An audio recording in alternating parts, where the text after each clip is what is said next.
এই জন্য ভাবতে বলছি আপনাদেরকে যে উনি হেমেলিনের বাসিওলা থেকে বেশি হয়ে গেছে। যেহেতু আমাদের ম্যাডাম বলে গেছেন, আমাদের ফেসিবাদী সরকার বলেছেন, তারেক সাহেব, এই তারেক আসো বাংলাদেশে দেখি তোমার হ্যাডাম কত আছে। আমি তাদের সার্গিত থেকে সেই হাসিনা নেই ফেসিবাদী, আজকে তাদের সার্গিত আছে। আমরা হাসিনার সার্গিত এখন মনে করি না, আমরা আমাদের মনে করি ভাই। তো আমি আমার পক্ষ থেকে বলবো, আপনারা ভালো করে দেখে নিবেন, কান পেতে শুনে নিবেন যে হেমেলিনার বাসিওয়ালা থেকে যে অদম হয়েছে সে হচ্ছে একমাত্র তারেক রহমান।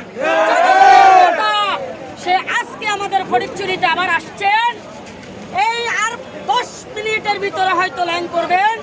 তো হাজার হাজার জনগণ, মা বোন, আমার ভাই বোনেরা, চাচা চাচিরা সবাই অপেক্ষা করেছেন এখানে রোদের, এই রোদের ভিতরে কোনো টাকার বিনিময় নয়।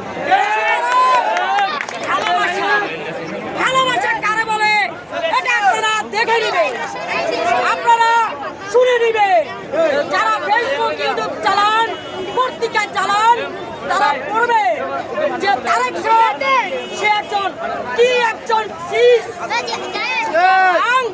তাকে নিয়ে বক্তব্য করার আগে 3 বার ভাববেন।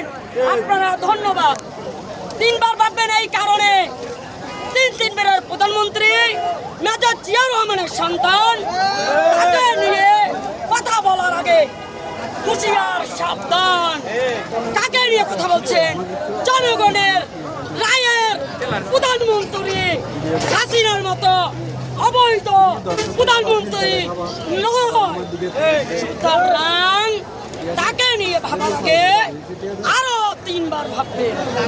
আমি বলতে চাই আপনাদেরকে আমাদের ভাই মনে করি, আমাদের মনের থেকে, কিন্তু এমন কোনো কাজ করবেন না হাসিনার মতো আমরা বাধ্য হই আপনাদেরকে কিছু করার জন্য।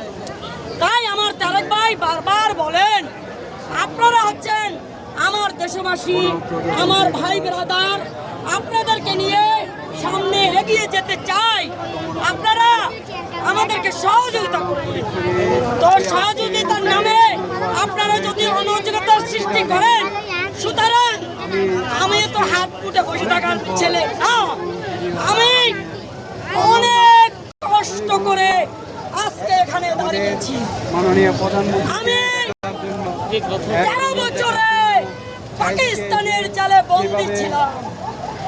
বাবা মরার সময় আমার চোখ দিয়ে পানি ফেলাইতে দেয়নি, মা মারার সময় আমাকে 16টা বছর আমাকে বিদেশ কাটাইতে হয়েছে, মার মৃত্যু দেখতে দেয়নি। সুতরাং আমি জনগণ আমাকে রায় দিয়েছে আমাকে বাংলাদেশে আসার জন্য, আমি আসছি। বাংলাদেশের জনগণ আমাকে ভোট দিয়েছেন, আমি প্রধানমন্ত্রী হয়েছি, আমি অবৈধ প্রধানমন্ত্রী নই। সুতরাং আপনাদেরকে নিয়ে আমি গঠনমূলক বাংলাদেশ করতে চাই, সবাই সহযোগিতা করবেন এই আশা করে আমরা আমার বক্তব্য আমার তারেক ভাইয়ের পক্ষ থেকে আমি সমর্থন ঘোষণা করলাম। আসসালামু আলাইকুম, সবাই ভালো থাকবেন, সুস্থ থাকবেন। একই সাথে একইভাবে আমরা ভাই বোন, আমরা বাংলাদেশ করবো, করবো কাজ, করবো দেশ, সবার আগে বাংলাদেশ।